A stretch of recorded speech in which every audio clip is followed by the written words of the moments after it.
Bonsoir à toutes et à tous et merci de nous rejoindre pour ce nouveau numéro de votre émission Instant politique consacré à l'actualité politique nationale. Le paysage politique béninois est actuellement marqué par plusieurs événements majeurs qui suscitent interrogations et débats. L'ancien président de la République Boni Yayi, à la suite de son fils Tchabi Yayi, a annoncé sa démission de la présidence du parti Les Démocrates. Dans la foulée, une décision qui a immédiatement provoqué des réactions au sein du parti. Les coordonnateurs du parti ont rejeté cette décision et se sont rendus auprès de lui pour tenter de le convaincre de revenir sur sa décision. Malgré ces démarches, Boni Yayi a maintenu sa position. Parallèlement, sur le terrain politique et administratif, les chefs d'arrondissement sont progressivement installés dans les différentes communes. Mais certains discours de conseillers communaux soulèvent des interrogations sur la qualité et la compétence du personnel appelé à exercer ces fonctions. Dans ce contexte déjà animé, le pays se dirige vers une élection présidentielle dans environ un mois, avec un enjeu majeur, le taux de participation. Plusieurs acteurs politiques, institutions et observateurs s'interrogent sur la mobilisation des électeurs et sur le climat politique qui entoure ce scrutin. Alors, plusieurs questions se posent. Que signifie réellement la démission de Boni Yayi? Quelles conséquences pour le Parti Les Démocrates? Comment interpréter les débats autour des chefs d'arrondissement? Et surtout, quels sont les véritables enjeux de la participation citoyenne à la prochaine présidentielle? Pour répondre à ces questions, je reçois pour vous aujourd'hui Omar Salouf, il est journaliste chroniqueur, et en face de lui, Yedafo Koutieme, journaliste chroniqueur également. Chers invités, merci d'avoir accepté notre invitation. Bonjour. Merci Laurent, merci, c'est un plaisir.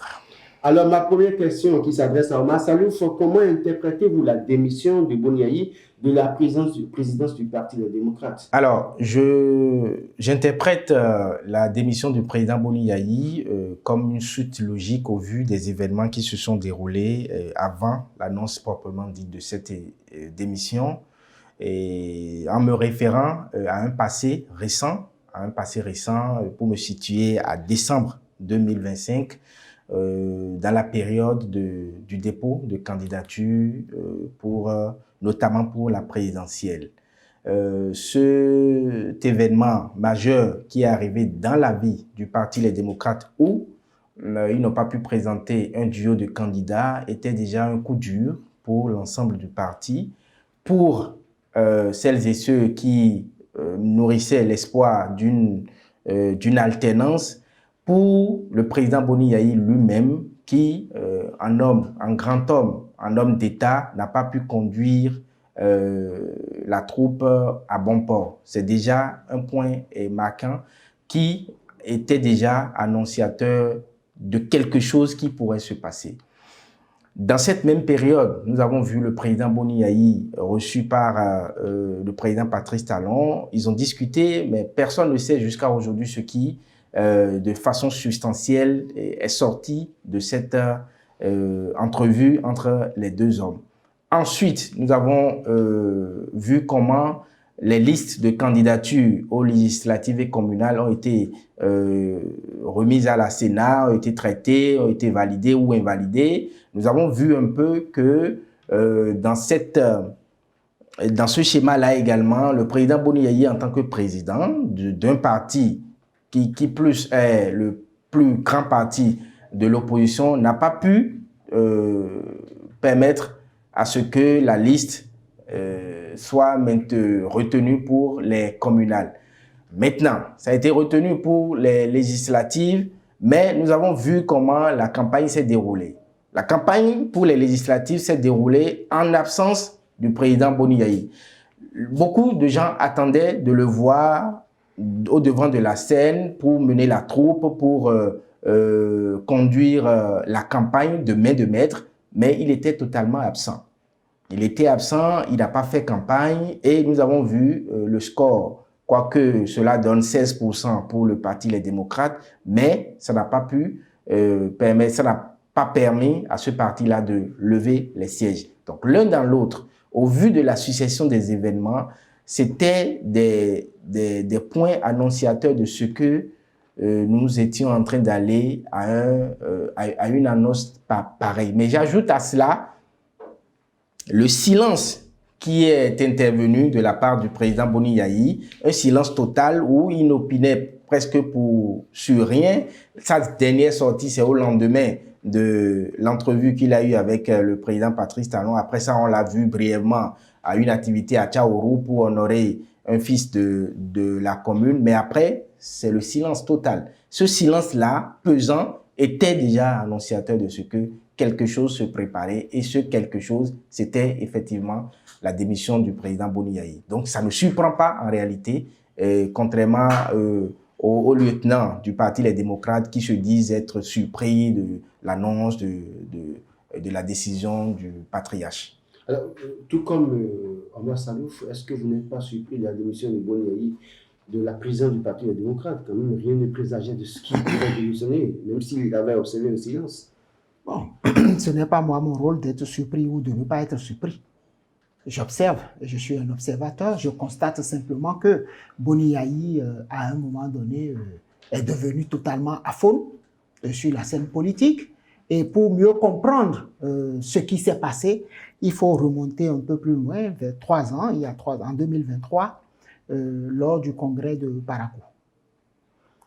Vous constatez qu'à Parakou, difficilement, c'est dans l'amertume que le président de l'époque, nous l'avons vu pleurer. À l'époque, Boni Yayi était le président d'honneur. Président d'honneur, ce qui présuppose qu'il est le dernier recours. Il est celui à qui on fait recours lorsqu'il y a problème, lorsqu'il y a blocage au sein du parti. Voilà cette personnalité qui a ce rang, qui a décidé, lors de ce congrès, de descendre dans les égouts avec les jeunes pour, comme on le dit souvent, marmailler en politique. À partir de cet instant, ce parti manque de dernier recours. Et il faut rappeler qu'avant qu'il ne prenne la direction du parti, le parti avait déjà 28 députés. Et dès qu'il a pris la direction du parti, nous avons tous observé, c'était une opposition radicale. Et beaucoup disaient à l'époque qu'il a dû décider de descendre dans les égouts pour éviter un Paul Houphouët bis. C'est son droit le plus absolu. On a traversé, il faut vous rappeler, la législature dont on parle est une législature de transition. Ça ne faisait pas les 4 ans et il fallait aligner les mandats à partir de 2026.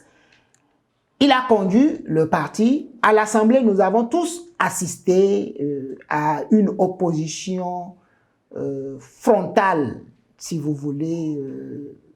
C'est une opposition de principe. Ce n'était plus question d'idéologie, de vision. Ce n'était plus ça.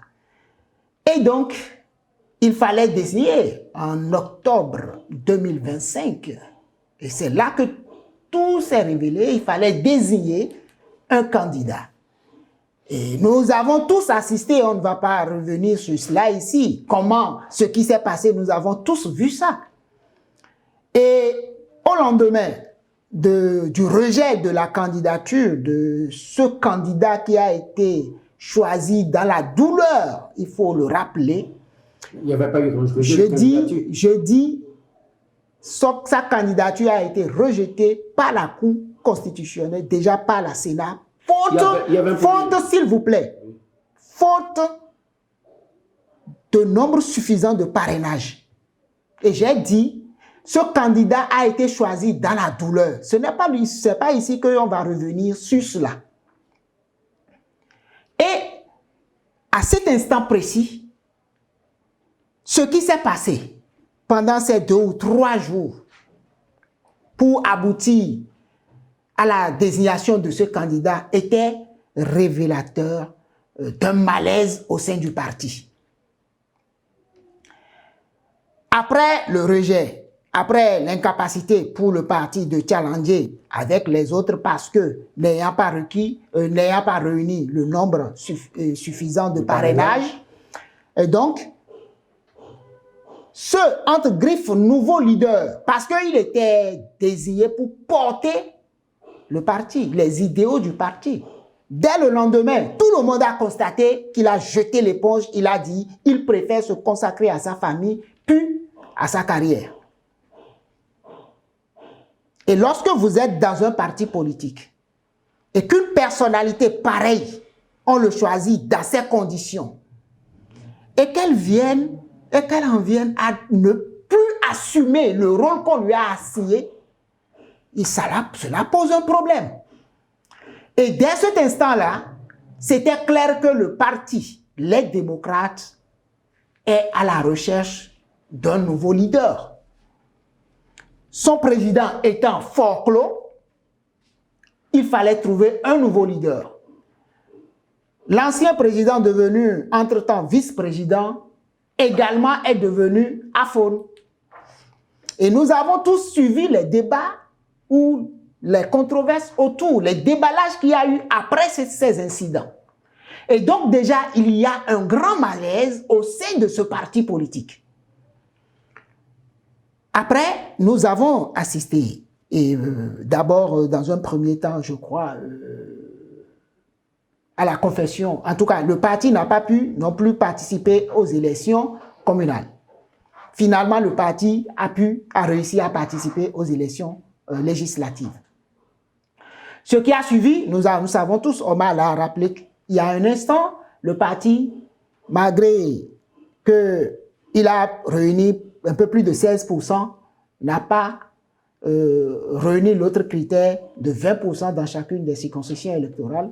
Conséquence, le parti n'a pas pu. Lorsque vous prenez un parti qui a 28 députés et que, à l'arrivée, sous votre mandature, vous participez à une élection et que vous ne réussissez pas à lever un seul siège, la conséquence est claire. Il faut tirer les conséquences qui s'imposent. Et je crois que c'est ce que Boni Yayi a fait. Alors si on s'en tient à votre chute, c'est que, évidemment, parce qu'il a hérité de 28 députés quand même, élu avec Éric Bouleté à la tête du parti en 2023, il a hérité du parti. Et puis après, à l'arrivée, il n'y a aucun élu. Et ça dit que forcément, pour cette raison, il devait partir. Non, pas forcément. Mais bon, ceux qui ont la culture de la démission, je veux parler des pays autres que africains, quand il est assigné à une personne une mission qui, avec un recul, estime ne l'avoir pas remplie. Il y a une feuille de route. Il y a une feuille de route, un cahier des charges. Une élection législative communale, sans suite, et puis après, évidemment. Si quelqu'un dans cette posture constate qu'il n'a pas pu obéir à toutes les victoires, et là, il dit, bon, je fais mon mea culpa, je me retire. Alors, dans cette logique-là, on peut dire que oui, Boni Yayi a fait cette démarche-là, il s'est retiré de la vie du parti Les Démocrates. Pas encore de la vie politique, parce qu'il ne l'a pas dit. Voilà. Alors, les coordinateurs du parti n'ont pas accepté cette décision. Ils ont fait une démarche, je crois, avant-hier. Ils étaient du côté de Tcharo pour rencontrer Boni Yayi. Si mes informations sont exactes, c'est que oui, le vice-président Éric n'était pas de la délégation. Mais en tout cas, il y a un certain nombre, ils étaient allés le rencontrer pour l'amener à revenir sur sa décision. Mais Boni Yayi maintient sa position. Est-ce que vous pensez que c'est un choix assumé ou bien peut-être qu'il y a des éléments extérieurs qui le contraignent de lui à pouvoir maintenant se libérer du parti? Ce qui est évident, et une analyse factuelle la démontre clairement, Yayi Boni, pendant ces 10 dernières années, ne s'est pas opposé à une vision, mais à une personne, à un individu. Aujourd'hui, c'est clair que cette personne est en train de partir. On a fait croire qu'il ne va pas partir, Finalement, l'évidence s'impose, cette personne se retire de la vie. En tout cas, mais pas totalement. Je dis cette personne se retire de la tête du pays, d'accord? Et maintenant, Même si cette personne siège au Sénat, il est clairement dit que les sénateurs doivent être au-dessus de la vie politique. Donc, même s'ils sont politiquement actifs, ce serait très discret. Et donc, cette opposition ne pourra plus être frontale comme nous l'avons assisté ces 10 dernières années. Et puis, demander à un Boni Yayi de s'opposer au prochain président, on ne sait pas. Parce que le problème que cette démission révèle ou pose, c'est qu'en réalité, le parti ne défendait pas véritablement une vision ou des idéaux. C'est une guerre contre des individus. Et puisque une frange de ces individus sont en train de partir, cela contraint leur vis-à-vis aussi, cela les désarme naturellement. Et donc, ils se retirent également. Moi, je serais à leur place. S'il y avait une vision, c'est le moment de démontrer, c'est la période de démontrer que nous avions une vision, et même si nous ne sommes pas candidats, de contraindre nos vis-à-vis. Parce que, qu'on le veuille ou pas, les deux candidats qui sont là, l'un est proche ou du moins porté par le président sortant. Juste là, nous n'avons même pas encore vu son projet de société. Le second est en train d'ébruiter quelques aspects de ce qu'il pourrait faire si éventuellement les Béninois lui accordaient leur confiance. Et dans ça là, cette opposition dite radicale, quelle est sa contribution au débat? Dès que l'opposition dite radicale devient aphone, cela démontre clairement et avec aisance que l'opposition là n'était pas idéologique, mais c'était personnel. Maintenant que Boni Yayi tient sa position, est-ce que là, maintenant, on peut dire, évidemment, il renvoie ses militants, les militants du Parti démocrate et bien d'autres leaders du parti à la classe politique, c'est-à-dire qu'on voit une certaine personnes qui rentrent dans les rangs, comme elle dit, c'est le jargon aujourd'hui, rentrer dans les rangs. Est-ce que là, il est libre à rentrer parmi dans les rangs ou bien il est libre à d'autres combats politiques? Bien avant ça, sans qu'il ne les livre, certains ont déjà commencé. Il y a eu, en plus de Eblibou, il y a eu le groupe des 6. Eblibou, c'est pas le nom. Bon, vous savez de qui je parle. Michel Sodjinou, il faut appeler son nom. En plus aucun crime d'appeler son nom. En plus, oui, je sais. En plus de Michel Sodjinou, il y a eu le groupe des 6 là, et il y a eu d'autres qui ont suivi. Et d'autres jeunes qui ont rejoint les mouvements créés pour Wadaï. Il y a, bon, on va dire, c'est peut-être indépendant, hein, mais c'est quand même un poids de ce parti politique-là. Je veux nommer Léon Basile Ahossi, qui a clairement dit que lui soutient la candidature de Roméa Wadaï. Il a créé même un mouvement et tout. Il y a beaucoup qui ont déjà commencé par partir bien avant que Boni Yayi n'annonce sa démission. Donc, c'est pour dire en réalité que ce n'est pas maintenant que ça a commencé.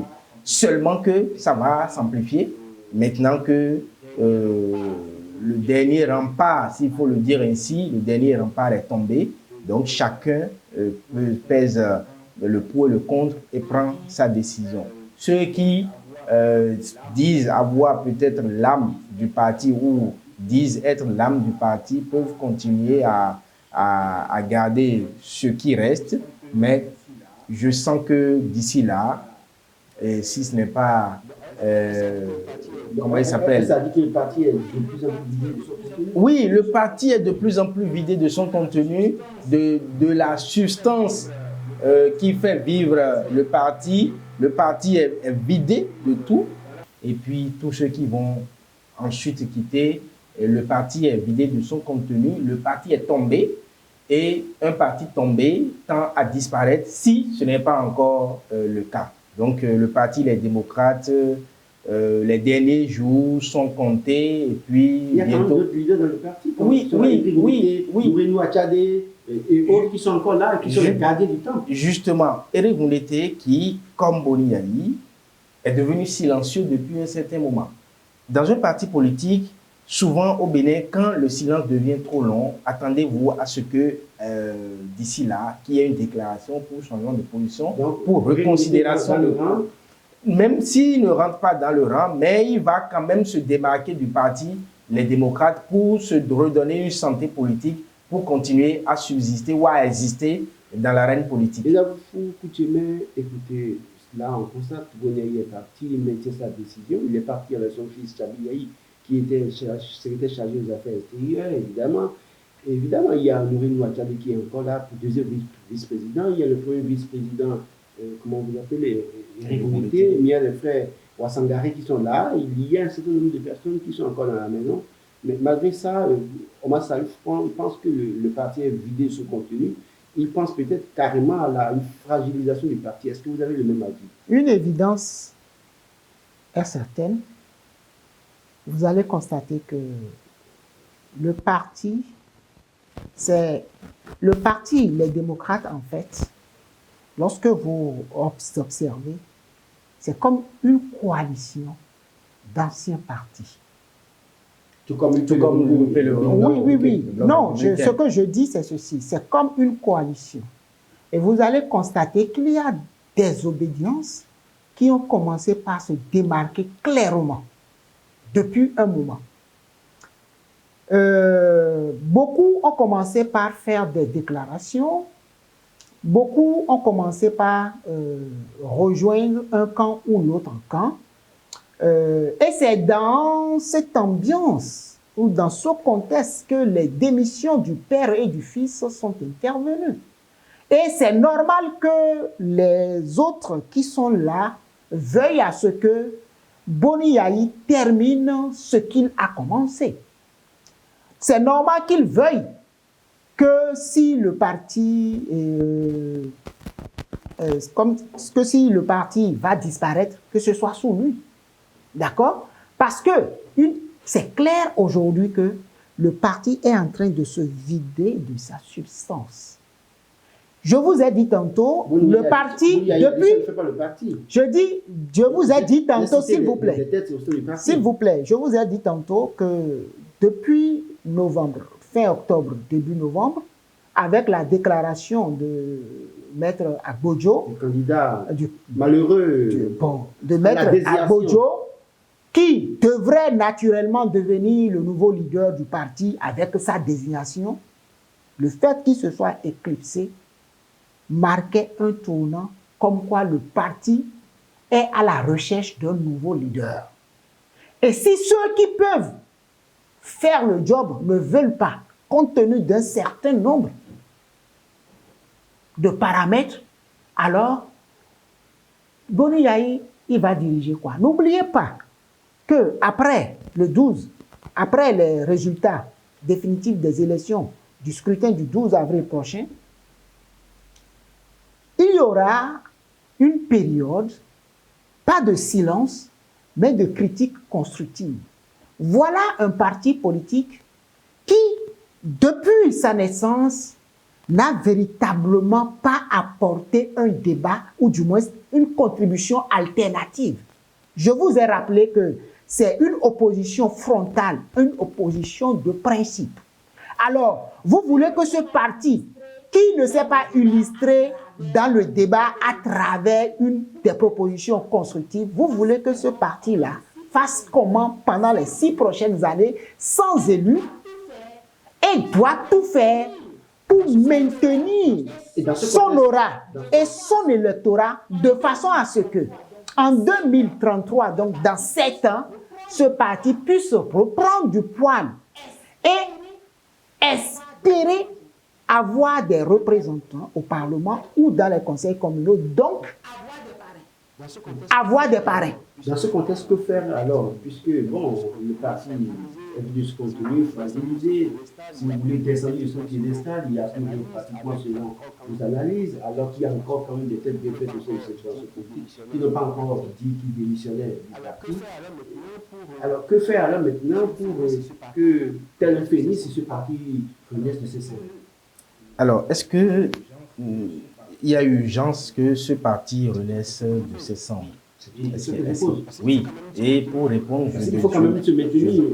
Là, sur la carte, Justement, c'est pour pouvoir se maintenir que ce qu'on appelle les caciques du parti ont maintenant, là, au vu du schéma qui se présente, ont intérêt à se réinventer ailleurs. Pas forcément au sein du parti, les démocrates. Parce que à un moment donné de l'histoire, nous avons vu le rôle que le parti, les démocrates, a joué. Nous avons vu toute la rigueur politique ou c'est pas s'il faut appeler ça rigueur politique, mais nous avons vu le rigorisme dont a fait preuve l'ensemble du parti vis-à-vis du gouvernement en place. Nous avons vu tout ça et à un moment donné, on a commencé par se demander si comment dire, l'existence, l'objet d'existence de ce parti, est-ce que ce n'est que critiquer Patrice Talon? Est-ce que ce n'est que dire ce que Patrice Talon fait est mauvais? Est-ce que ce n'est pas travailler pour continuer à avoir des élus, continuer à exister, continuer à animer les cellules dans tous les départements, dans toutes les communes? On a vu le parti aller à côté de cette exigence qui est qu'un parti politique, ça anime la vie politique, ça anime le débat public, au-delà des critiques uniquement formulées contre le pouvoir en place et tout. Donc, quand on a fait ce parcours-là et que actuellement, on se rend compte que le parti est en train de se vider de sa substance, est-ce qu'il faut continuer ainsi? Est-ce qu'il faut continuer à critiquer? Mais critiquer qui? Puisque déjà, à partir du 12 avril, il y a la trêve politique qui va... Il y a la trêve politique, il y a ce que nous allons changer demain au sommet du pouvoir. Et donc, tout ça là va faire que... En réalité, Bouniaï n'aura plus en face de lui Patrice Talon, les caciques du parti, les démocrates n'auront plus en face de Patrice Talon. Non, Patrice Talon serait déjà ancien président de la République. Et donc, il faut réinventer le débat, en fait. À ce moment, Salouf, il n'y a pas de solution. Vous pensez que véritablement, il n'y a plus de solution pour que tel finisse, comme je le disais, le parti jeunesse de ses centres? Il y a toujours des solutions. Et que faire? Il y a toujours des solutions. Je reprends les règles. Que faire, ce n'est pas à nous de le leur dire. Non, oui, bien sûr. Non, ça c'est une consultation gratuite. Ils n'auront pas ça. Ils n'auront pas ça. L'essentiel, voilà, on peut le leur dire, mais ce qu'on peut leur dire en public, c'est d'abord capitaliser sur leur expérience, d'accord? Et maintenant, aller en conclave, se regarder dans les yeux et se dire des vérités. Après cela, je crois que beaucoup d'observateurs, déjà, après l'incident malheureux du choix du candidat, avaient proposé que Bouniaï quitte la tête du parti, organise un congrès national et permette à ce que démocratiquement le président soit élu. Je crois qu'il a perdu assez de temps pour le parti, évidemment, attendant les prochains jours pour voir comment est-ce que ça va se passer. Parlons maintenant de la gouvernance locale. L'installation des chefs d'arrondissement se poursuit dans plusieurs communes. Et déjà, je vous demande, Yeda Foukoutiémé, comment est-ce que vous appréciez cette installation des chefs d'arrondissement, déjà le processus? Bon, la loi a prévu que le parti politique ayant recueilli la majorité absolue dans un arrondissement est la majorité. Et donc, dès que vous avez la majorité, vous dirigez l'arrondissement. Donc, c'est normal. Et maintenant, il n'y a pas de disposition particulière pour être chef d'arrondissement. La loi dit pour être élu. Bon, on va revenir sur ça. Voilà, de toute façon, déjà, le processus qui se tient, est-ce que c'est un respect? C'est un respect de la loi fondamentale. Oui, oui, je constate que tout roule, tout va comme sur des roulettes, de la désignation des maires et des adjoints jusqu'à la désignation des chefs d'arrondissement et ensuite de la désignation des chefs quartiers et de village. En réalité, l'élection du 11 janvier dernier, c'était plus que élection législative, communale et municipale. C'était en même temps l'élection des conseillers locaux, des CQ et CV, parce que c'est sur la base des résultats que seront désignés les chefs de quartier et de village. Donc, sur la base de celui qui est majoritaire dans un arrondissement ou dans un village, le chef quartier ou le chef d'arrondissement sera désigné en conséquence. Et je constate que tout va comme sur des roulettes et que le processus suit son cours en fonction des dispositions légales.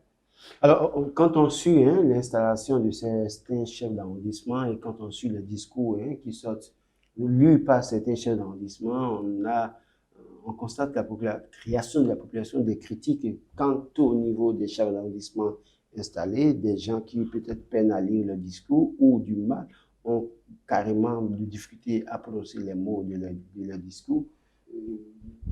N'êtes-vous pas inquiet par rapport à cette situation? Lorsque vous connaissez un peu, vous maîtrisez un peu la politique au Bénin, ça ne vous étonne pas. La loi a dit... Et il faut préciser, je ne vous coupe pas, cela fait suite au spectacle malheureux qu'on a observé à la Cour suprême, où des gens élus ont du mal à lire même leur nom, écrire leur nom. Ça, c'est des dénonciations. Ceux qui n'ont pas été dénoncés sont en train de s'exposer.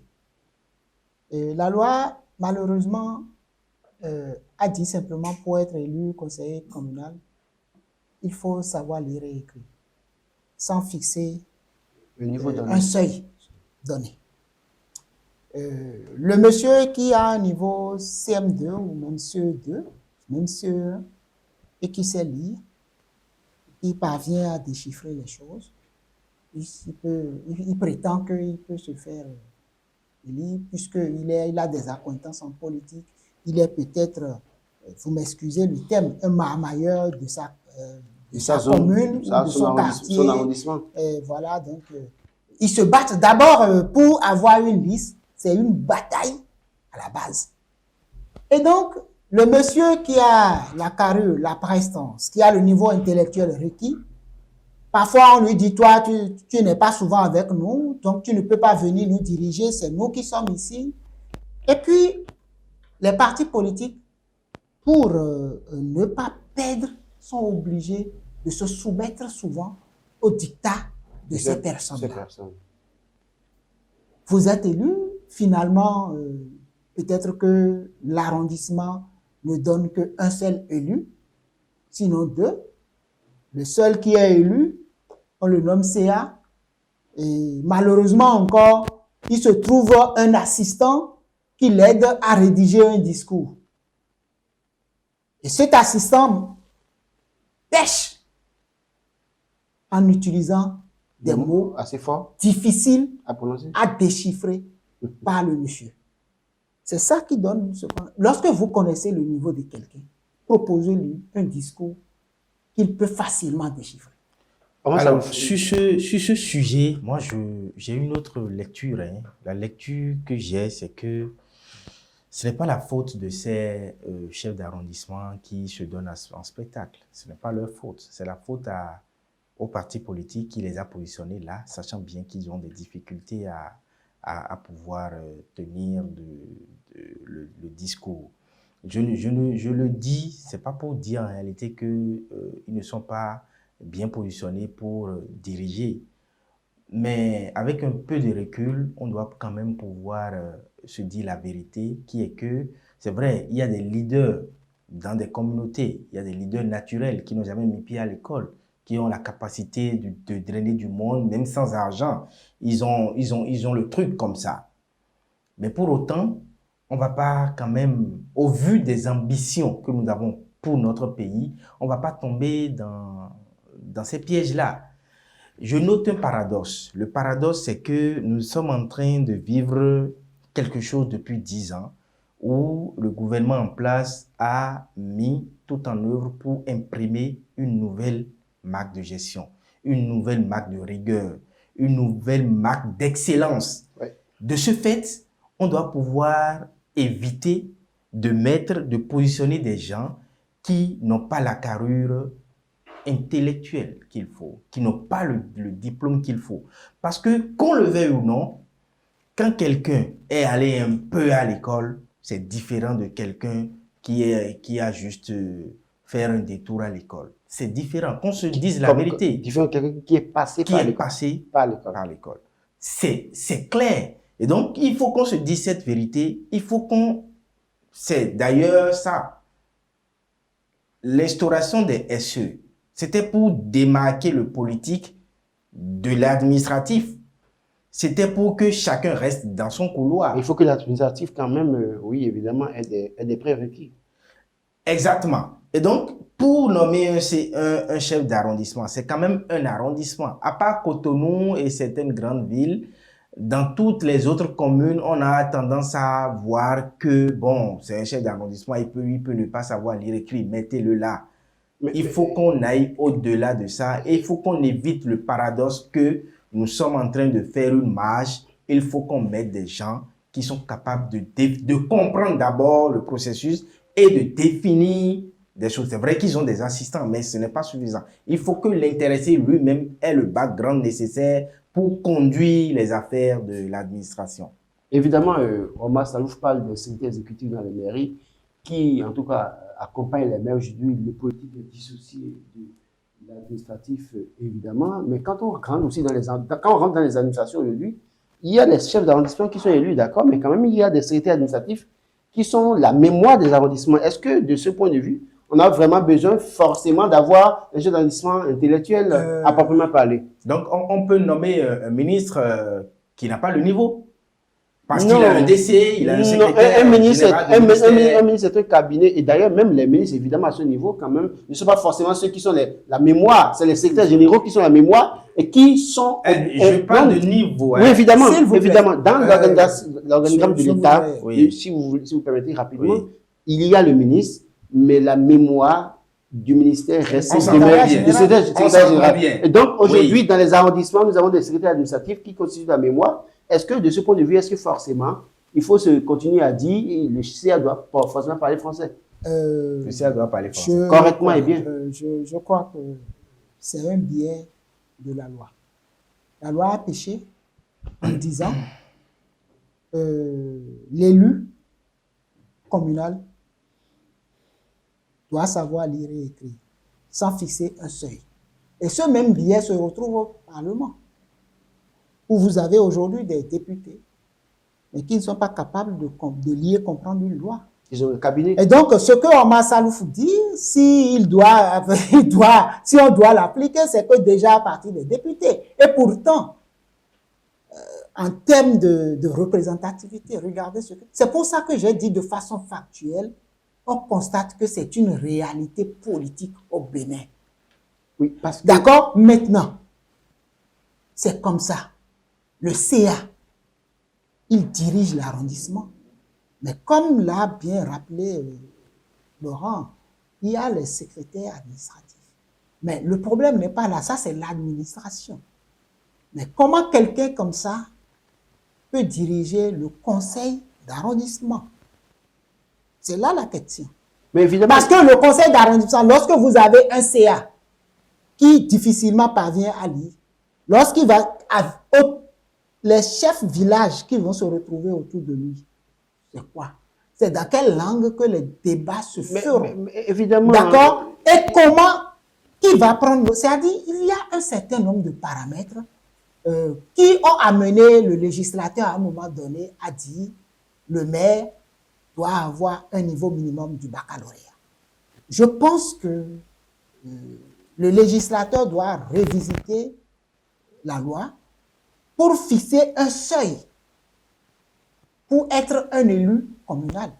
Parce que lorsqu'on dit simplement aux partis politiques, la loi dit savoir lire et écrire, le parti politique, lui, veut gagner les élections.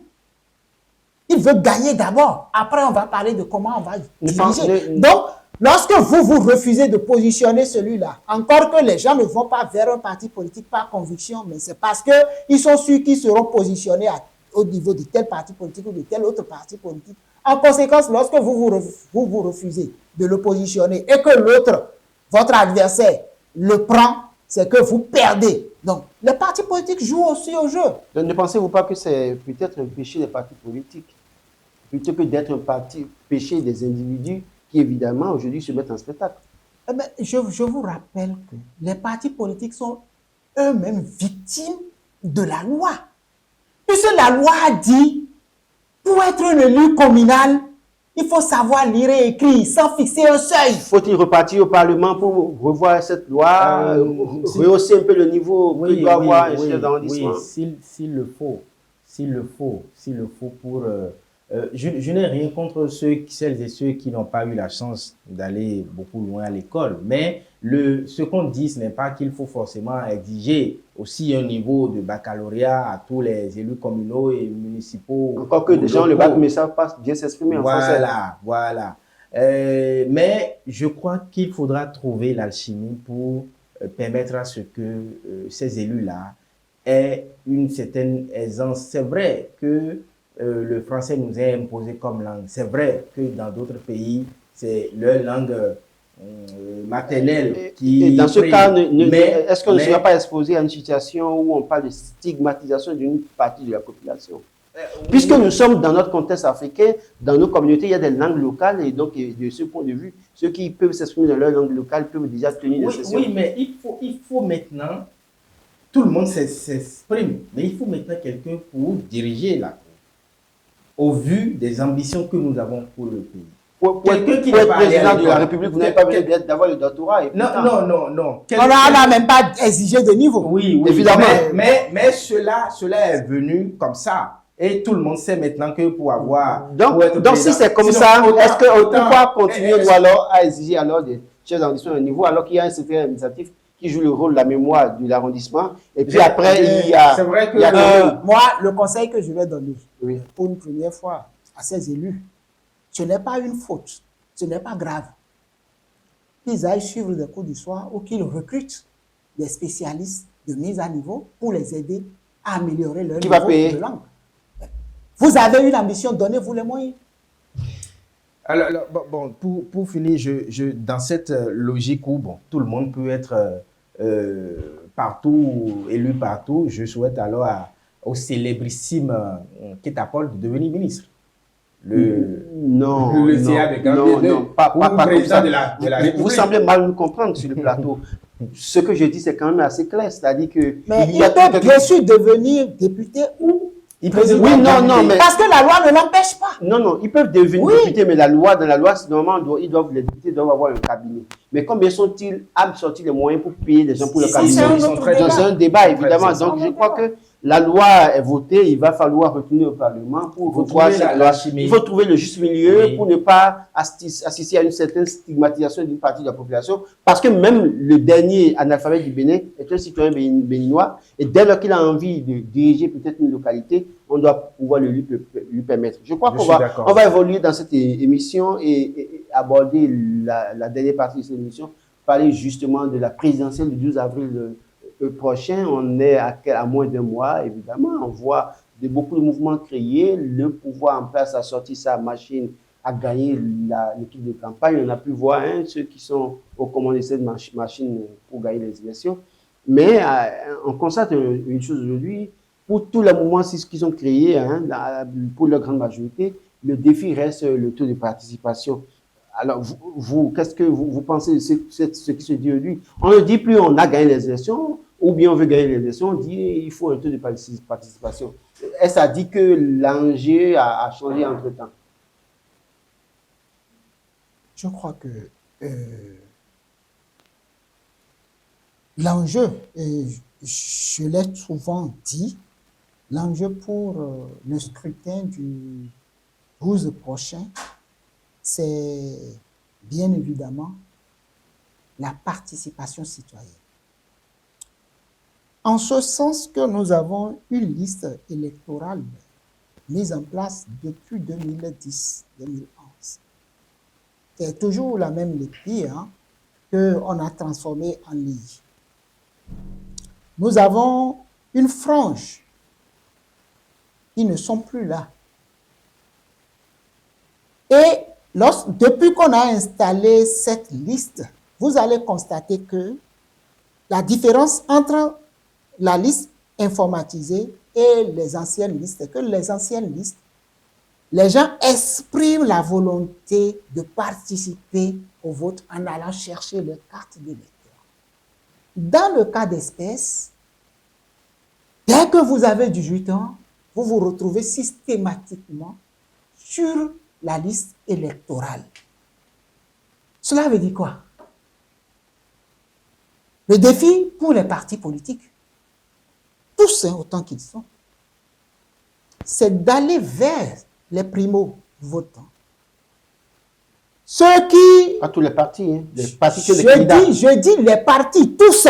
Pour la présidentielle prochaine. Je dis tous les partis. Je peux ne pas être candidat et faire campagne. Parce que ce que les gens ne comprennent pas, Non, ce que les gens ne comprennent pas, la participation est différente de l'abstention. Je ne participe pas. C'est un autre message qui est véhiculé. Je m'abstiens. J'ai vu pour les élections passées des gens dire que c'est le taux d'abstention qui a gagné les élections parce que plus de pratiquement 60% des électeurs ne se seraient pas déplacés. Mais ça, c'est la participation. Ça n'a rien à voir avec l'abstention. L'abstention, c'est ceux qui sont allés voter, mais qui ont décidé de faire un bulletin nul. Et ça, c'est un autre message. Vous décidez de ne pas vous prononcer sur le choix d'un dirigeant. Ça veut dire que vous n'êtes pas intéressé par ce débat-là. Et donc, il vous sera difficile après. Et c'est ça que les gens ne comprennent pas. D'aller revendiquer des choses auprès de cette même personne parce que vous n'avez pas participé à leur désignation. Mais il reste quand même des citoyens. C'est pour ça que lorsqu'on est citoyen et qu'on veut se donner un dirigeant, on a l'obligation de participer à la désignation de ce dirigeant. Mais cela suppose quoi? Lorsque je vais et que je dis, parmi les candidats, aucun d'eux ne m'intéresse, lorsque ce taux d'abstention est élevé, c'est un autre message. Pour le dirigeant qui sera élu. Pour le dirigeant qui sera élu. Mais lorsque on dit je m'en fous, et après on dit celui-là, ce qu'il fait, on n'est pas d'accord. Vous n'êtes pas d'accord comment? Vous avez délibéré, choisi de ne pas contribuer. Et donc, Omar Salouf, oui, évidemment, le débat aujourd'hui, c'est plus. On veut gagner des élections, c'est à croire que c'est un acquis, mais on se base sur le taux de participation. Mais le risque, n'y a-t-il pas un risque de ce que, oui, dans la quête du taux de participation, on travaille à inverser la tendance? Alors, j'ai eu l'occasion de le dire sur plusieurs plateaux que cette tendance que vous venez de décrire est très vite comprise par l'ensemble, pour ne pas exagérer, par l'ensemble des mouvements déjà créés ou en cours de création soutenant surtout la candidature de Roméo Wardani. C'est pour en fait légitimer un peu le président une fois élu, pour ne pas qu'on dise que voilà, oui, on dira que c'est 90% de la population, mais 90% enlevé d'1 million, c'est-à-dire calculé en fonction d'1 million seulement de votants. Ils veulent augmenter un peu le niveau de participation pour, en quelque sorte, montrer une liesse populaire, un plébiscite du candidat. Je crois que il n'y a pas de risque particulier. Pour moi, il n'y a pas de risque particulier si, dans le discours, quand ils vont voir les populations, le discours, c'est à deux volets. Le premier volet, c'est qu'il faut sortir pour voter en tant que citoyen. Le deuxième volet, c'est pour qui voter. Il faut sortir pour voter, mais il faut voter. Pour qui voter, on n'en parle pas sur ce plateau parce qu'on n'est pas en campagne. Voilà. Selon vous, quels pourraient être les défis de la société civile, des médias aujourd'hui pour que, oui, les citoyens se sentent davantage concernés? Vous avez fait la différence entre abstention et en fait, absence et participation, pardon. Quels pourraient être les défis de la société civile aujourd'hui, des médias? Parce qu'on voit que les partis politiques travaillent surtout ceux de la mouvance, travaillent à mobiliser les citoyens à sortir. Le candidat de l'opposition aussi travaille avec ses sbires à plus avoir de participation. En dehors de qu'est-ce que les médias doivent faire, qu'est-ce que la société civile doit faire. Cette société civile qu'on constate de plus en plus silencieuse sur l'enjeu. Bon, la société civile et les médias. C'est un débat. Ce débat de participation citoyenne, c'est un débat qui va au-delà du Bénin. Dans la plupart des démocraties, même les plus avancées, on constate de moins en moins un engouement à participer au choix des dirigeants. D'où un autre débat qui voit le jour. Faut-il rendre obligatoire la participation? Non, on peut rendre obligatoire la participation. Dans un contexte démocratique où bien sûr, chacun est libre de faire ce qu'il veut. Je dis bien, prenez la Suisse. Toutes les décisions passent par un référendum. D'accord? Et c'est pas tous ceux qui... Et les Suisses, lorsque les Suisses vont au vote, le taux de participation est record.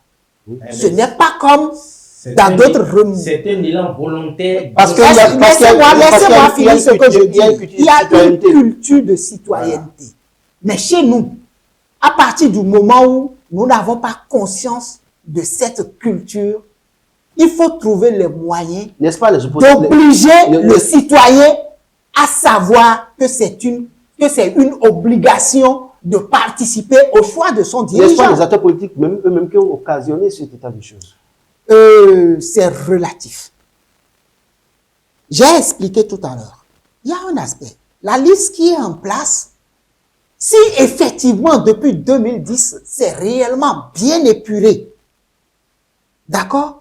Et que de façon systématique, on n'ajoutait pas les primo-votants qui ne savent même pas pourquoi aller voter, le débat là ne serait pas sur la place publique. Donc, lorsque on prend d'abord une réglementation pour rendre obligatoire, moi personnellement, je suis pour qu'on rende obligatoire la participation, quitte à laisser libre cours aux citoyens de voter pour X ou pour Y, ou de ne voter pour personne. Ne serait-ce pas un autre moyen du harcèlement contre le peuple? Parce non, que pas rendre obligatoire, quand on rend obligatoire, dans ces conditions, quand on rend obligatoire que les citoyens ne votent pas, à quoi s'exposer? Dans ces conditions, lorsque vous dites que rendre obligatoire la participation, c'est un harcèlement.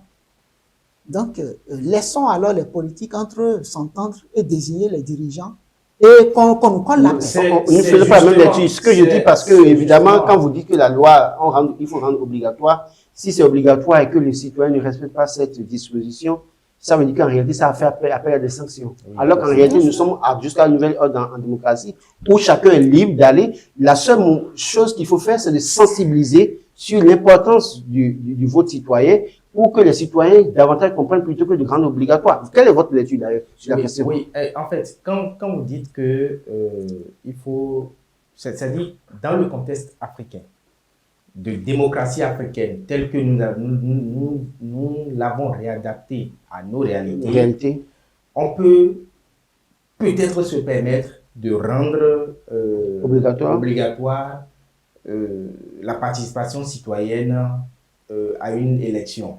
Je le dis parce que quand vous observez un peu la manière dont la démocratie est expérimentée en Afrique, il y a forcément une différence. Mais la loi n'impose rien en termes du taux de participation. S'il te plaît, Laurent, je voudrais attirer ton attention. Ce n'est plus un secret de polichinelle. Oui. Lorsque vous vous adressez à un Béninois, vous lui dites il faut aller voter. Qu'est-ce qu'il dit? Je gagne quoi dedans? Évidemment, parce qu'ils ont vu la gouvernance. Alors, à partir de cet instant où, dans la tête du citoyen, il faut lui donner quelque chose avant qu'il aille voter. C'est ça le vrai problème. Évidemment, donc c'est pourquoi il faut... Dans la tête des gens, il faut prendre de l'argent ou il faut prendre quelque chose pour aller accomplir ce devoir civique. Et c'est ça qu'il faut enlever de leur tête. Je crois qu'il faut revoir le débat citoyen aujourd'hui. Oui. Rapidement, en 2 mots, que faut-il faire pour que les élections se passent dans la paix et la quiétude? C'est dans quelques mois, 2 mois. Rapidement, on est à la fin de cette émission. Bon, je vais juste dire qu'il faut faire ce que nous avons l'habitude de faire, la tolérance, l'esprit convivial qui nous a toujours animés. Que ça, le moment affectif. Que chacun joue sa partition sans piétiner l'autre, que ces moments se déroulent comme des moments de fête pour tout le monde. Et puis, la société civile qui va jouer son rôle de sensibilisation. Les médias également. Sur la paix et tout ce qui va avec. Les médias également qui vont jouer leur rôle de façon impartiale. Que faut-il faire? Élection libre, transparente, apaisée. Évidemment, il n'y a pas autant de grands enjeux. Non, je crois que le Bénin a démontré que on peut organiser des élections sans qu'il y ait de violence. On peut organiser des élections dans la paix. Au départ, les citoyens ne comprenaient pas, ou certaines personnes ne comprenaient pas les enjeux. Mais désormais, c'est clair dans la tête de tout le monde que il faut aller aux urnes, faire un choix. Et que empêcher quelqu'un d'aller voter, ce n'est pas la solution. Donc, à partir de cet instant, je crois que les partis politiques, les mouvements qui sont en train de naître et autres entre griffes pour faire sortir les gens, puissent véritablement accomplir leur mission, quitte à aller convaincre. Et moi, je trouve que convaincre les citoyens, les convaincre à sortir pour aller, pour participer au choix, c'est d'abord les amener, les convaincre que si on vient, on sera le meilleur. Et ça, là, ça passe par les projets de société que nous ne voyons pas encore sur le terrain à un mois de ces élections. Je crois que l'essentiel, c'est de sensibiliser les citoyens à aller voter le 12 avril prochain parce que, comme le dirait l'autre, ne pas choisir, c'est choisir. Mesdames, Messieurs, ce sera tout pour cette émission. Merci pour vos analyses et éclairages sur les différents sujets. Comme nous venons de voir au cours de cette émission, l'actualité politique nationale reste particulièrement dynamique. Entre la démission de Boni Yayi, de la présidente du Parti des démocrates, les débats autour de l'installation des chefs d'arrondissement et les préparatifs de la prochaine présidentielle, plusieurs questions importantes se posent pour l'avenir politique du Bénin, notre pays. Mais au-delà des acteurs politiques et des institutions, un élément demeure central, la participation des citoyens. Il faut travailler à sensibiliser les citoyens à comprendre l'importance du vote, car c'est aussi à travers la mobilisation que se consolident les principes démocratiques. Merci de nous avoir suivis. On se donne rendez-vous la semaine prochaine pour un nouveau numéro. À bientôt.